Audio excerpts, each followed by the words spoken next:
information so that they're not negatively impacted by that.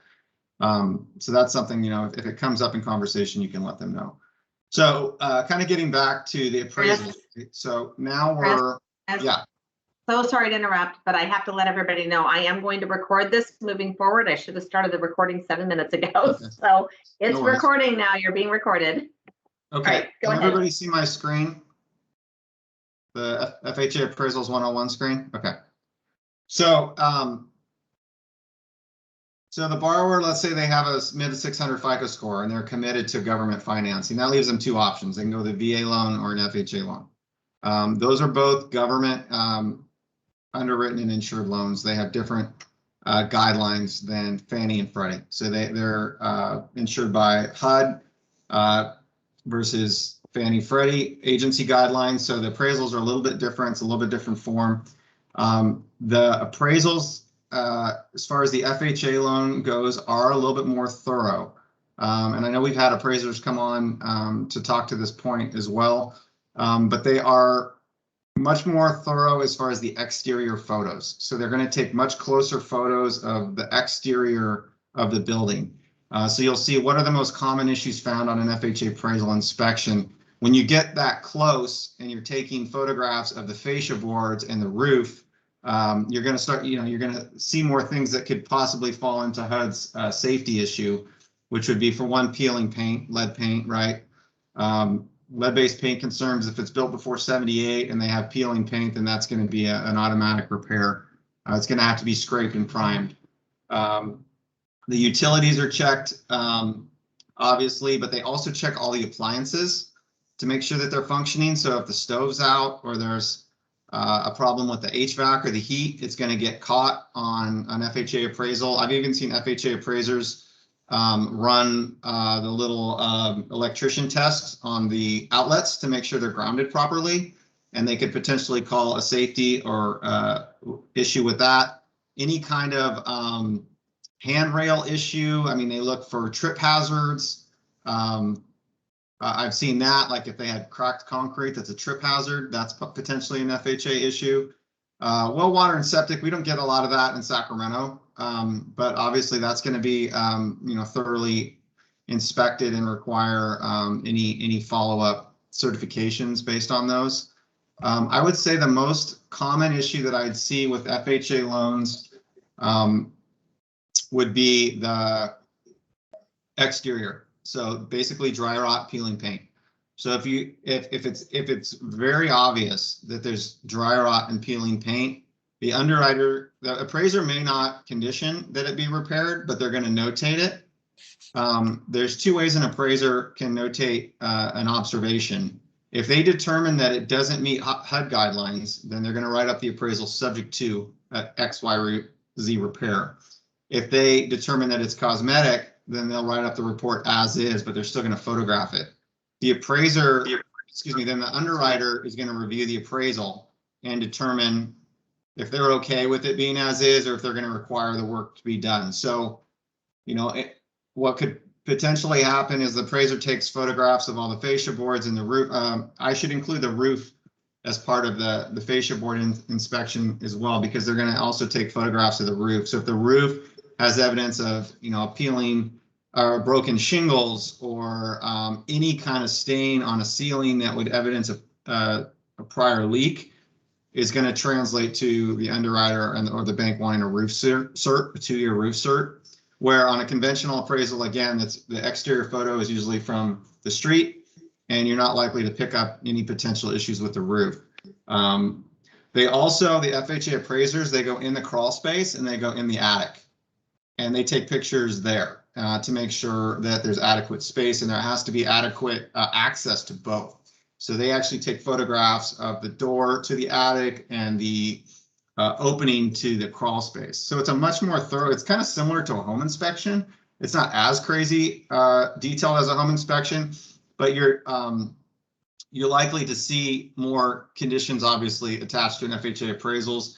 Windows is another thing. So barred windows in the bedrooms, that's considered a safety issue. Those would have to come off. Broken windows would have to be fixed because that's a safety issue. Trying to think of what other repairs I've seen on FHA. The most common are related to dry rot, peeling paint, exposed wires, anything electrical, they're going to want fixed. And then, like I said, windows, handrails, and tripping hazards, that's pretty rare. But I have seen that a few times. So that doesn't mean the property. Go ahead, Jennifer. Couple questions as you're going through all of this. You're going to share this document, yes, with all of them? It's actually public on my website. It's actually on my Knowledge Center website, so anybody can have access to it, but I'd be happy to send this link out afterwards. Yeah, so I'm actually on my own website right now, and if you go to the Knowledge Center right here, you have access to all of our presentations. So I have 3 of them up right now that I was going to kind of talk through. But yeah, they're all available and they're shareable, as you can see on the left-hand side here. So if you guys wanted to use them for social media marketing, you could post it to your Facebook page, LinkedIn, or Twitter. This is again a public page. So you just go to grarate.com/my name and you have access to this Knowledge Center. So any new agent that's trying to get some basic information, I can show you how to play around with this once we go through these. There's a ton of free information out there, ton. So a lot of the agents, yeah, go ahead, Crystal. Sorry, just really quick. I did want to point out, though, there is a misnomer sometimes with people thinking that on an FHA loan, you have to have a clear pest. You do not. Necessarily. Exactly. Thank you. Correct. So again, it's up to the appraiser and the photographs. So the appraiser can either write it up subject to a clear pest based on photographs, or what'll normally happen is they'll still write it up as is, but they will notate the peeling, well, not peeling paint because that's automatic, but like dry rot, right? So they'll take pictures of the eaves and the fascia boards, and if they're just shot and it's obvious, they will recommend the underwriter review a pest inspection, which is basically putting it back on the lender to clear that and verify, because the appraiser doesn't want liability. They're not a pest inspector, but they're going to notate what they see, and then the lender has to make the decision. And most lenders obviously are going to be on the side of caution, and they're going to want to see a pest clearance. So that's the FHA loan appraisal. The VA appraisal is similar. But the VA has a second component, which is the pest clearance requirement, which I'm going to talk about in a minute. Before we get to VA at all, are there any questions on FHA? Yes. Okay, go ahead. I'm asking the ones people come to me with all the time, and since none of them have their hands up, my first question is, Chris, why would someone choose an FHA loan if they have enough down payment to do a conventional loan? Because I've seen this happen twice in the last week, and they were pre-approved conventional and they switched to FHA after in a deal, and there was a lot of confusion from the agent and the listing agent. Both agents were confused, but the lender recommended it in both cases. So can you give us some reasons why that happens? Why someone well, it would be either a down payment issue if the funds dried up and they all of a sudden qualify. They had tons of down payment. Okay. I'm just trying to understand why someone recommends they go that way. There's really if you're comparing a conventional to a FHA side-by-side and the borrower has good credit, there's really no reason to go FHA. And that's why there's so few FHA deals right now, is that when conventional dropped down to 3% minimum down and held their MI policies so much cheaper, just to give you a quick comparison. So FHA has what's called a split mortgage insurance policy, where you pay a portion up front and a portion per month.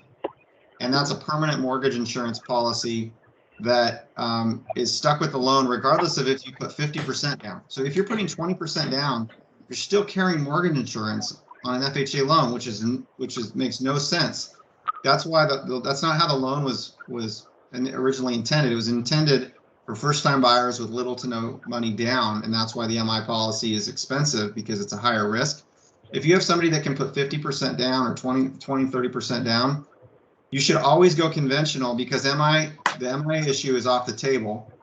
And even if you're taking a higher rate, it would still be a lower payment than carrying MI on an FHA loan. So that's a good question, Jennifer. I don't know why someone would go. So the only other thing I can think of is the appraisal came in short, and those two appraisals are different appraisals. And maybe they were trying to change the loan program to get a different appraisal. Because one thing I should mention is an FHA appraisal is tied to that property for 90 days. So if you get an if you're the seller and you accept an FHA offer and they do an FHA appraisal and it gets posted to HUD, then and that buyer falls out, if you get a new FHA buyer, they have to use that appraisal. They can't order a new one for 90 days. So as a listing, if you're concerned the appraisals are going to come in short, FHA could be a risk to that listing. Okay. Yeah, I mean, well, it means you're one and done with FHA, because if it comes in short with one FHA buyer, you can't take another FHA buyer and get a different appraisal. You guys, I'm asking these questions because for some reason there are some lenders, and Crystal had one of these with one of her. Go ahead, Crystal. What was your situation? Because I know what mine is. Well, it's actually somebody that I work with, but they had a buyer that was going to buy a condo that had to go conventional. But then when she started to look at houses, it was that the loan product seemed to be better for her as FHA for the payment. And they that's something we could talk about. That would make sense. So FHA and conventional, when we're looking at condos, there's a different comparison you have to look at. So I'll show you here on, if you guys want to follow along. So the easiest way to do this is because mine was a condo too. So these are both condo situations. Approved condos, Google search, it'll take you there. So you want to go to entp.hud.gov. Okay, and FHA loans have a pre-approved condominium database. And if they're not on this database, you can't go FHA, period. You have to go conventional. So that's why most people go conventional on condos, is because most condo projects don't want to go through the hassle of getting reapproved with HUD. It costs money and there's a lot of paperwork, and I think the requirements are quite high. So let's say if we do California, let's pick a zip code, 95608.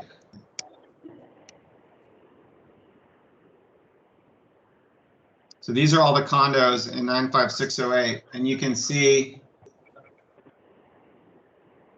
only two are approved. So Carmichael Hidden Oaks has a valid approval through 2023. Cottage Oaks has a valid approval through 2023. The Hamptons is expired. Brentwood Estates is expired. And Blairwood, actually looks like Blairwood is approved too. So this is actually pretty good. Like a lot of times you'll see none approved. And again, this is traditional condos. It's not a PUD or planned unit development townhome. Those are okay. But if it's a traditional condo and the legal description is condominium and it's in one of these projects, you have to check this database to see if they're FHA eligible. And if they're not, then you have to go conventional. Doesn't mean you can't get a loan on it. It just means that you have to go through a conventional condo project certification process. Go ahead. I found this out as a new agent. Sometimes listing agents don't always know the difference between a townhome or a condo when they're listing the properties. And there are some that are actually townhomes.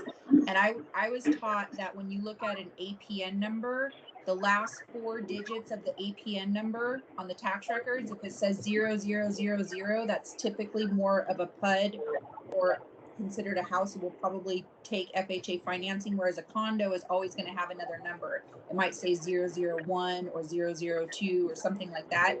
It's just something to keep an eye out for, because off of La Riviera, all of those communities, those are townhomes, not condos. And there are sometimes listing agents that will have them listed as condos and say they will not take FHA. That's just one example, but you as a buyer's agent can do a little bit more research if you get a little savvy with that and can possibly get an FHA buyer in there. But that community used to come up on this list as saying that it was expired or not approved, but they don't need the approval. And that's why they never renewed it. So that's just something to be aware of. Yeah, that's true on the parcel. So the difference between a PUD and a condo is that you actually have a land parcel that's owned. And so Another indicator is the address. Is the condo will usually have a unit number, where a PUD will look like a regular address. What I always recommend when agents call me and they want to know definitively is you call it escrow. When you open escrow, you pull the property records, and they'll be able to tell for sure. If you use Cornerstone's property profile search engine, you can pull the legal description, and the legal description should be correct. It'll say PUD. So if I'm submitting a file to the underwriter, I'll pull that property profile showing it's a PUD, so they know that I don't need to underwrite it as a condo. And the pricing is different too. I should mention. So you, a lot of times, there's a loan level price adjustment with conventional financing for condos.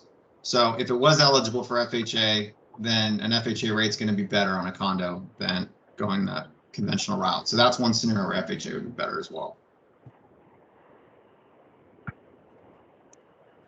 So trying to think of another reason you would flip out of an FHA loan. I mean, so there's two. I just thought of one. So if the borrower had a conventional loan, as I said, the debt ratios are lower, right? They're capped significantly lower than an FHA loan.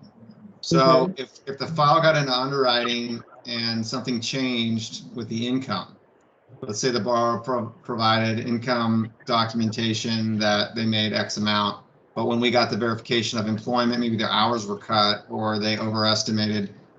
Maybe they're hourly and they actually included overtime and they haven't been working overtime for 2 years. So the overtime was backed out. And then all of a sudden the debt ratio exceeded 45%. Now you don't have an approval on conventional financing, where the same numbers, similar numbers on an FHA loan, you can go up to 55% DTI versus 45. That would make sense that you would take that file and resubmit it FHA. So my guess is it might have been an income issue with the borrower and underwriting. That's possible. That's why when I look at a file, if they're going to be a tough approval, if the income is tight, debt ratio is going to be high, credit score is low, it's best to just start with an FHA and just target properties that will go FHA from there. Any other FHA questions? No, and that was helpful because I think both Crystal and I, the scenarios we were thinking of were condos. So that was very helpful. Thank you. Yeah, so the condo is a big piece of it. So VA is the same thing. VA has a pre-approved list. So you just check the, they just changed the link. Let me see if I can get with it without having to look it up.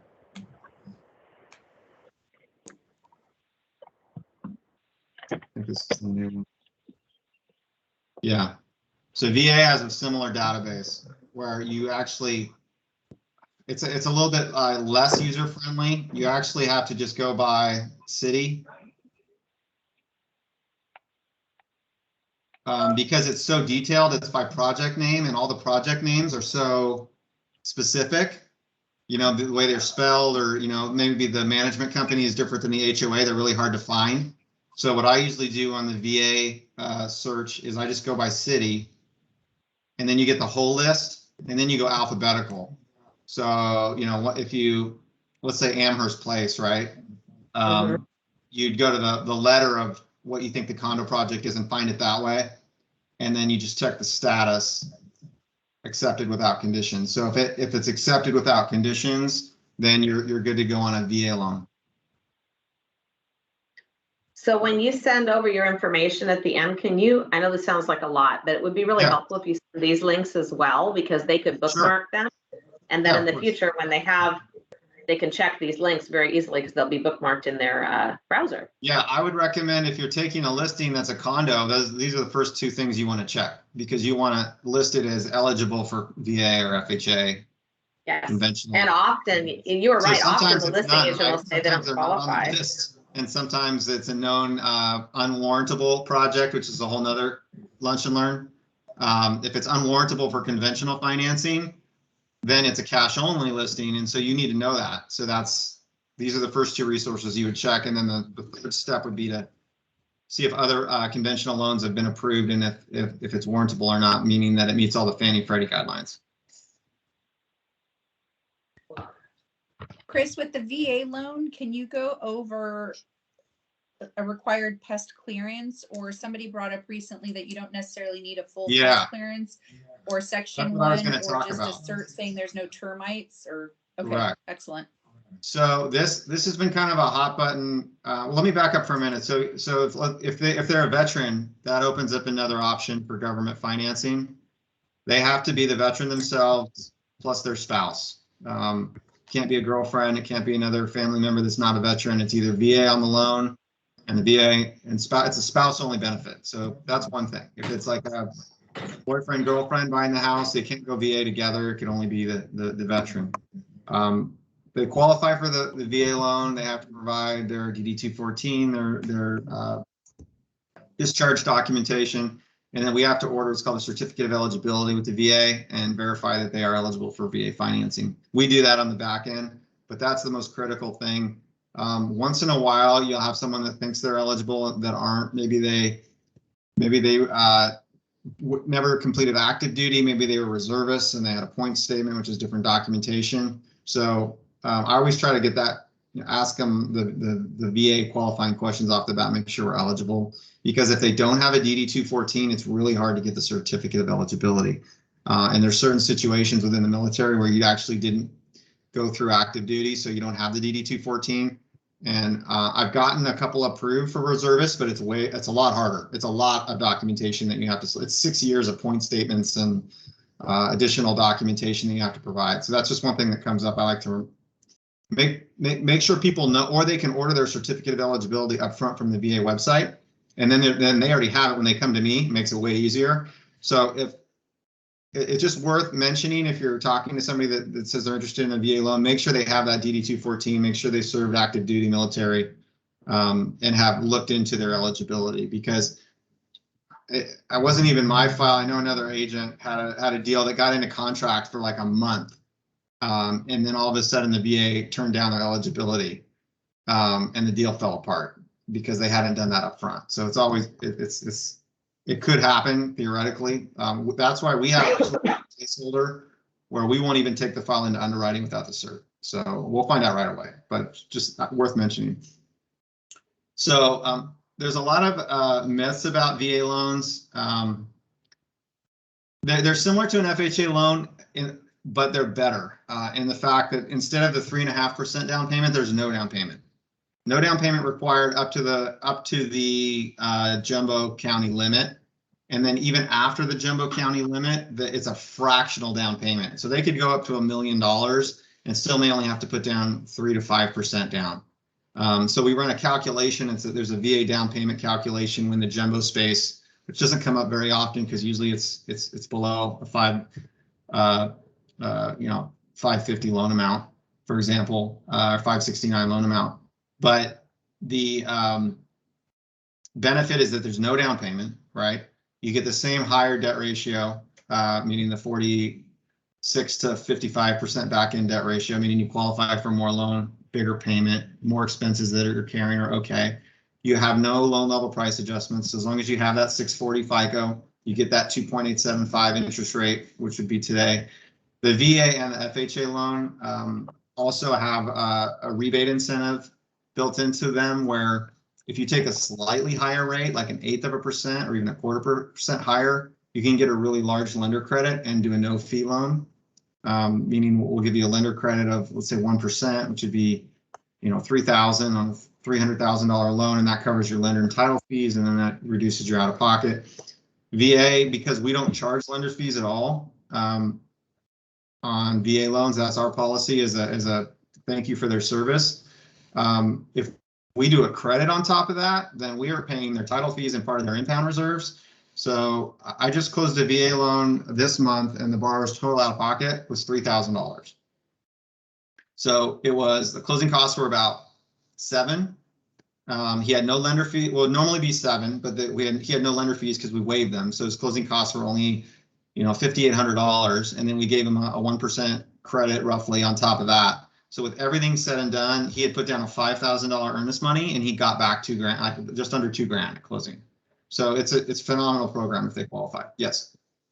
Can you please just maybe overemphasize that even when there's not a down payment required, the benefit of still having an earnest money deposit, or do you talk to that with buyers in general, just so new agents know the difference of what that means? Yeah, that's true. I mean, I don't know how you in this market you get an offer accepted without a deposit, but I always urge the borrower that you still have to put down an earnest money. Just keep in mind that it's going to be applied to closing costs. And in this case, if it's more than your actual fees, you will receive a refund at the end. But when we underwrite the file, I think you still need, to get it to approve. I don't know if there's a set reserve requirement, but you have to have assets on the application. So that also takes care of that two-month payment reserve that would help with their qualifications. So, if the borrower really has no money in the bank, it's not a good starting point to put them into contract on a house. So normally it's not a problem to put down the earnest money deposit, whether it's $3,000 or $5,000. It's usually not higher than that. But then when you write the contract, the purchase price and the loan amount are the same amount, and that the earnest money is just applied towards closing costs. Thank you. Yeah, there's a couple new agents that have some clients that think they don't need any money down at all, and just overemphasizing what an earnest money deposit is. And even if you're not, you could get a refund. Yeah, I mean, but you still you need still need to hold hold the good faith offer that you. I mean, I don't know. I've never seen a VA offer with no deposit, even if it's a. The terminology is a VA no down payment, no closing costs, what they used to call it. So if they took that big lender rebate, right, we could cover all their fees, and then they have no down payment. So technically, from a lender's perspective, they could get in with nothing out of pocket, but it's rare. I mean, most people right now want to take advantage of the lowest interest rate, and to get the lowest interest rate, that means you're going to pay your closing costs. If you don't have $6,000 in the bank, you really probably shouldn't be buying a house anyway. So I don't, I haven't had any pushback on it, but that's how I would broach it if it came up. So there's a lot of misnomers too about, like, on the VA loan, like the seller has to pay all these fees, these I'm blanking out, non-recoverable, non-revocable fees. Those are old guidelines that are carried over from the CalVet loan, and we don't do the CalVet loan. This is a VA. This is a nationally underwritten loan, and there's no restriction on the seller of having to pay any fees. The buyer can pay all the closing costs. So that's a common misnomer, is that the seller, it's going to be more expensive to the seller to take on a VA loan. It's not true. The buyer can pay all the closing costs. The only thing that needs to be provided to the buyer is a pest inspection, but the buyer can also pay for the pest inspection. So there's really no negative advantage from a seller's perspective, other than the fact that it's 100% financing, right? So if it's 100% financing and the appraisal comes in short, then all of a sudden the borrower's loan is only going to go 100% of the appraised value. So now they might have to be in a position where they don't have any wiggle room and would have to bring in the difference or back out of the transaction. So when the appraisal comes in, there is what's called a VA escape clause addendum that goes out and signed by buyer and seller that verifies basically if the appraisal doesn't match the contract price, then the borrower can back out because it's 100% financing. So it's not to say that the borrower couldn't bring in the difference. If they still want to close on the house, they can totally do that. Also, the VA loan, unlike the FHA loan, is if you put more money down, it benefits you. So you can put, if you put down more than 10%, the funding fee is cut in half. The funding fee is the only upfront premium that the VA collects as a fee, and that's rolled into the loan amount. It's not even out of pocket. But a lot of people will do 20% down on a VA loan because the funding fee is then cut in half, or they might be exempt from the funding fee. So if they have a disability rating with the VA, then they're exempt from the funding fee. So then there's absolutely no negative to going with VA financing. So they could put 20% down on a VA loan and have a lower rate than a conventional loan. I just closed a transaction. It was it would have been a high balance conforming. So it was about a $580,000 purchase transaction a few months ago. They had perfect credit and they were putting down 30%. sounds like it would be a conventional option, but the guy was a veteran and wanted to use his VA eligibility because at the time, the difference in rate was 3 1/8 versus 2.875. And the property, they were okay with rolling the dice on the pest inspection. And we actually got through the pest work because it was kind of a fixer house by using this different form, which I'll talk about in a minute. And so he got a better payment, better rate, everything by going VA. So there's no disadvantage if they're putting down a lot of money, they should still utilize their VA benefit if it makes sense for the particular property. So here's the catch, and this is what usually hangs up a lot of the sellers or listing agents about taking on a VA offer, is that it requires a pest inspection and a pest clearance. So the problem is a lot of times the initial pest inspection has already been done, but not the work. So when we get a copy of the pest inspection, it's usually the one that's been done in advance, and it's a full, it's the full, I forget the name of the form, the uniform pest inspection that basically has section 1, 2, 3, and 4. Section 1 is going to include all the dry rot and separate from infestation, right? So if the property is a fixer and it's got a lot of dry rot, all of a sudden you have $10,000 worth of section 1 dry rot to fix to clear the inspection. So one way to get around that is to order the, I have it up right here just a second. Let me unshare this. There's a form that you can order directly from the pest company that excludes section 1 and only checks 2, 3, and 4, which is basically just infestation. Okay.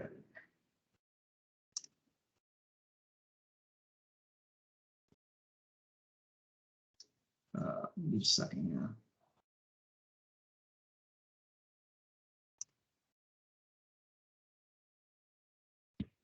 I'm assuming you're a quiet group today because you're taking copious notes, guys. There's a lot of information. So, I'm going to kind of, so this is what it looks like. It's called a wood destroying insect inspection report. And here's what I'd have you write down. It's form NPMA 33. NPM 33. Yeah, do you see it at the bottom? Yes, thank you. NPMA 33, National Pest Management Association, form number 33. So what you'll see is this form omits section 1. It only goes section 2, 3, and 4. So what that does is it takes the dry rot out of the inspection, which is usually the most expensive repair. So they're going to check for termites. If it has termites, then you're still dealing with termites. You're going to have to, treat it or tent it or whatever to get the clearance. But if there's no visible evidence of wood destroying pests and they certify this form, you're actually meeting the VA requirement. Now,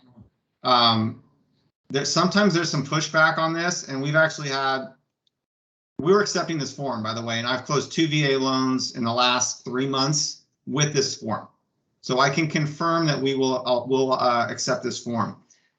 It's kind of a gray area because it's basically like a VA guideline versus California thing where they're fighting over which form to use, because the California form is the full pest form that includes a section 1, but VA is a federal loan.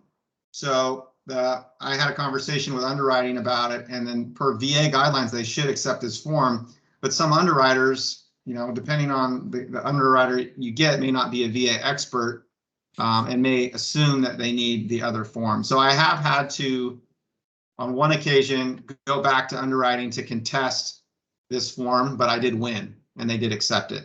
The last transaction we did with this form was a condo where we couldn't have done the section 1 anyway because the condo project is responsible for exterior repairs, right? So there'd be no reason to even go down that road. It would have been a problem if there was found section 1 repairs, the homeowner is not responsible, you have to get the HOA to fix it.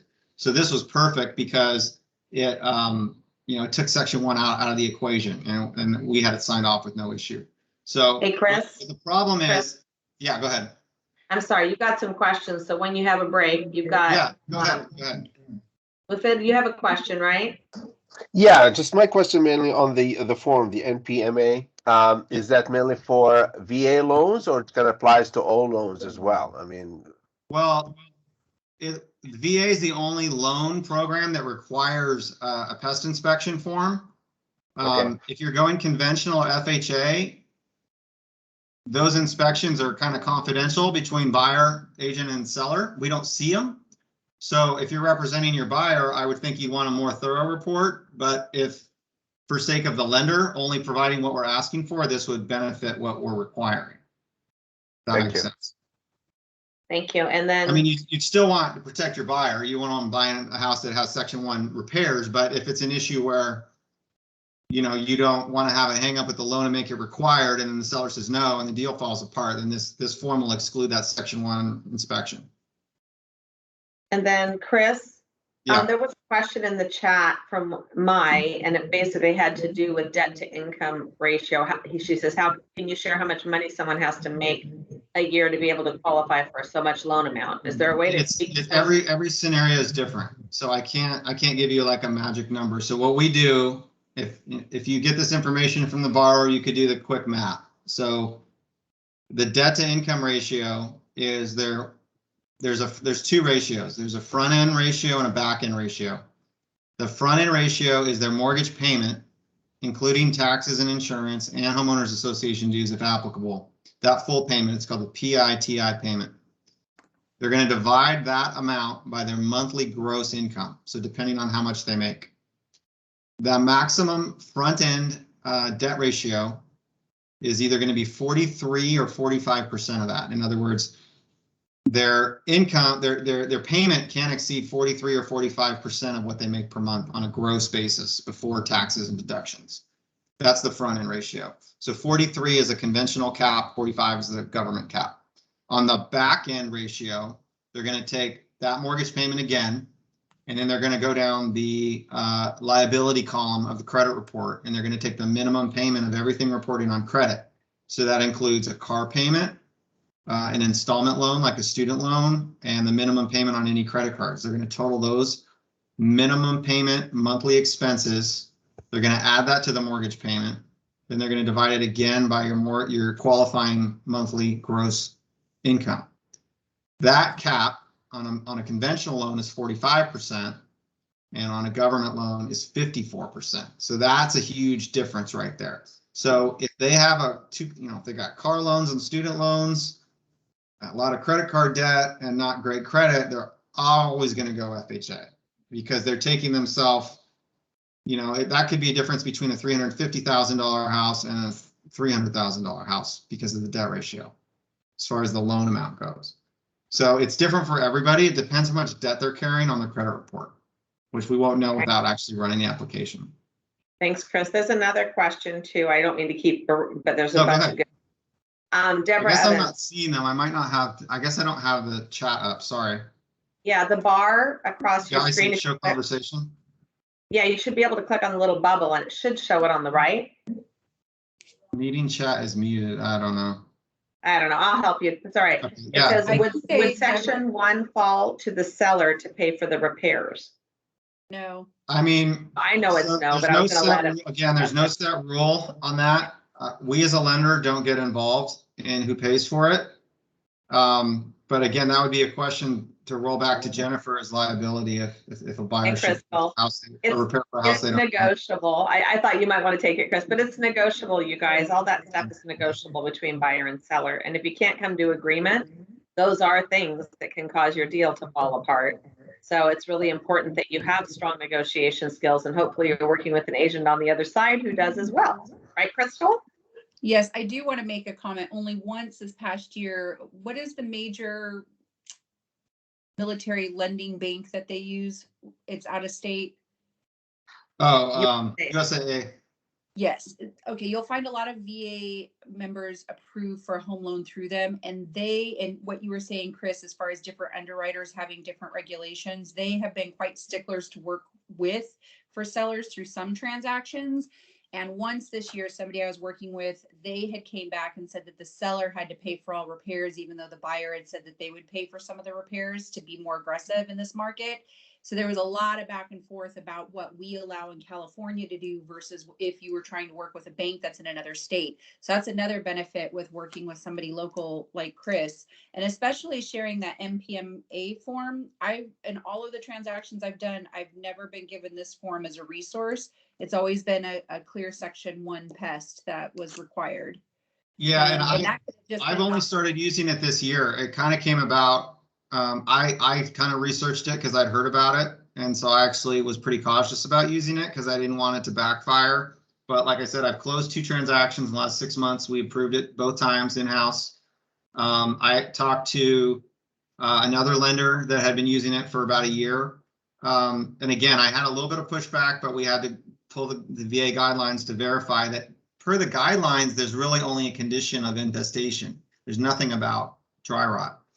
So I could see though, like USAA, those big corporate call center banks, they could, I think they're in Texas, right? So I think they could be interpreting it differently. It is kind of a gray area, but for now with GRA, our government underwriters are allowing this form. So here's one thing to consider though. You can't start with the other form and then try to do a new report with this form, because if there's a pest inspection, especially if it's uploaded to MLS, and the appraiser sees it, the appraiser is going to comment on it. Any pest clearance that you do provide is always going to reference the initial inspection. And if we have to go back to and the underwriter is always going to want the full paper trail of inspection. So if the initial report has been done on the California form and it has been turned in to us, we have to work with that. We have to clear that one. We can't go back and then delete it and ask for this form instead. So a lot of times what happens is when the house gets into contract, I'm already given the other form. And, usually the sellers, it's been common practice at this point that the sellers are usually prepared to do the Section 1 work anyway. So I've had a lot of VA loans closed with the other form and the sellers already approved that they'll do the work, which benefits the buyer more than excluding it. But if you're in a situation where you don't want to go down that route, then this is a good alternative. And you know what, you guys, this gives you an edge because I haven't heard of this before today either. So this just shows how important it is to be working with a lender that has this level of experience on the loans you're doing. And Chris, I'm not just bragging on you. This is really cool. I had no idea this existed and that we could potentially use it in certain situations. So I think it's great. Yep. I'm trying to think. VA. Oh, another thing on VA loans, they're ordered directly through the VA appraisals. They're ordered directly through the VA, so they don't go through our own local panels or networks. So it's a flat fee. Everybody pays $600, which is kind of steep for a single family home, and the turn times are completely out of our control. Although they're not bad, but they're different. So I would say they're more unpredictable. So in this market where you're trying to get like a quick appraisal, you may not be able to. It depends on the volume of VA orders going through the VA loan portal. And so I've had appraisals turned in like 3 days, like order to receipt, where they go out like the next day. And then I've had orders that take a couple weeks. So it's a little bit tougher to pinpoint a timeline and inspection period with a VA appraisal because it goes through a third party. So that's just one thing to consider. And since we're talking about appraisals, I'm going to make a plug for anyone who hasn't watched the legal update from a few days ago. If you missed that, I believe it was on Monday at 10 a.m. with Jennifer Lind and Will Fisk. There is a recording link from that event going out today, I was told. So be on the lookout for that in your email. It is not coming from me. It's going directly to you all. I don't even know if it came out yet. I just got an email letting me know it was coming. And I believe it's coming from Jennifer Lind, but it's going to be coming to you from someone other than myself. Highly advise you to watch it. There's a whole section of that update specific to how you write language for appraisals, which is separate from this loan situation. But it's really important because it gives you options for both sellers and buyers to try to put them in an advantageous position in the contract and not leave things fuzzy or unaddressed. We have had a lot of issues now that we're in such a competitive market with contracts being written with language that is not clear. It is unclear when we end up in a dispute after an appraisal comes in, for example, dramatically low, let's say, and buyer and seller interpret it different, and they go to different sources for support in that, like an attorney, and they get different answers because the language is that vague and missing some things. So please look at what we provided through the legal update and what's available to you, and come to Crystal or myself with questions. If you have questions we can't answer, it's brand new to us too. We can take it back to legal with the questions you have, but it's really good stuff, and we've been asking for this. It's block language you can cut and paste into a contract or a counteroffer, and I think it's going to help you guys a lot when you're out there trying to get into a good deal with your clients. I'm going to show you one more thing before I forget. So we talked about kind of in the beginning here. So my landing page, this is kind of the long-winded address, but if you just type in grarate.com/my name, it'll resolve to the longer address. And so this is the landing page where people can apply. They can fill out the loan application directly. It looks exactly the same on your phone.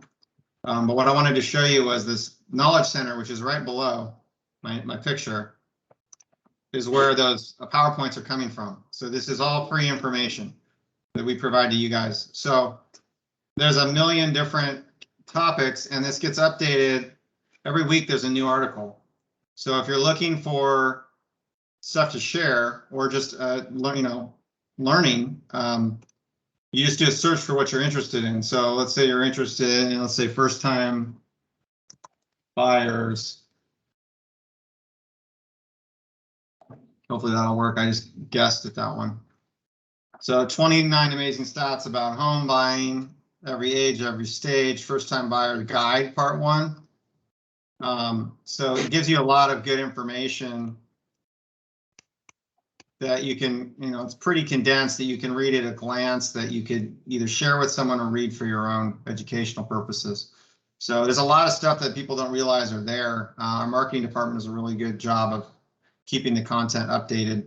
And then again, everything is shareable. So definitely take advantage of it. Going back to my page too, another question I get a lot is payment scenarios.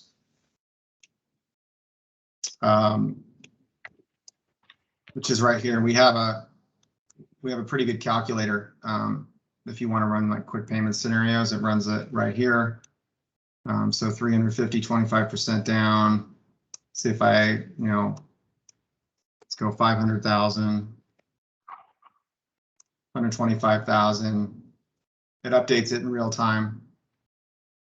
Only thing you need to sometimes double check on the advanced is the property taxes. So that might be a little bit low for Sac County. So you'd want to plug in the 1.25%, but you get a quick breakdown of the PI, the mortgage insurance, and the principal and interest payment are always going to be right. So then you can just figure out the taxes. The insurance is pretty accurate as well. So it gives you like a quick glance if you're trying to quote a payment to somebody and they're asking, well, if I put 20% down on a $500,000 house, what my payment be? You could just jump on this and from your phone and get that quick information. So another tool a lot of people don't know about.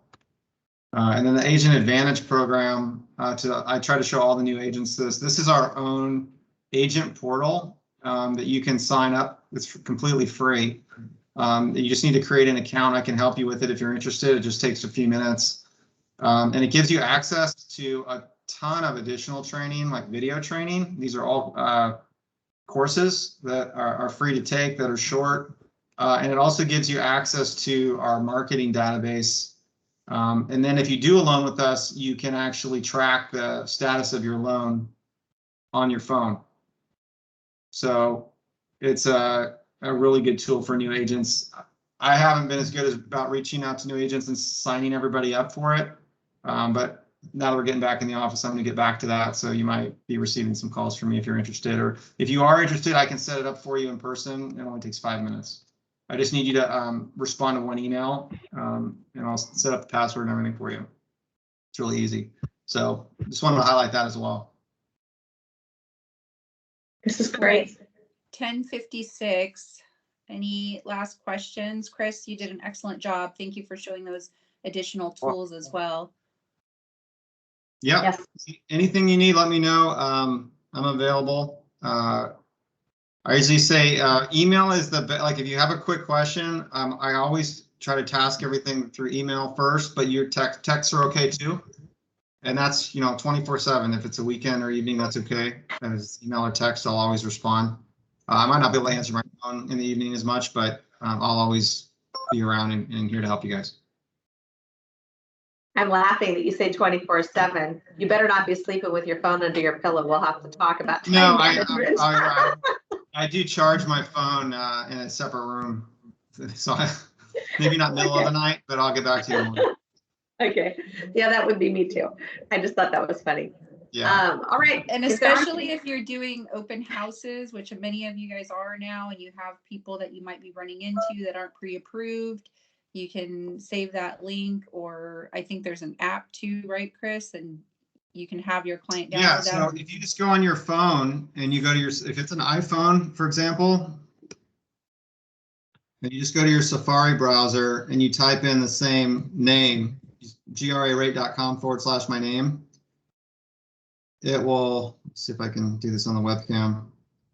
It'll launch exactly the same as you just saw it.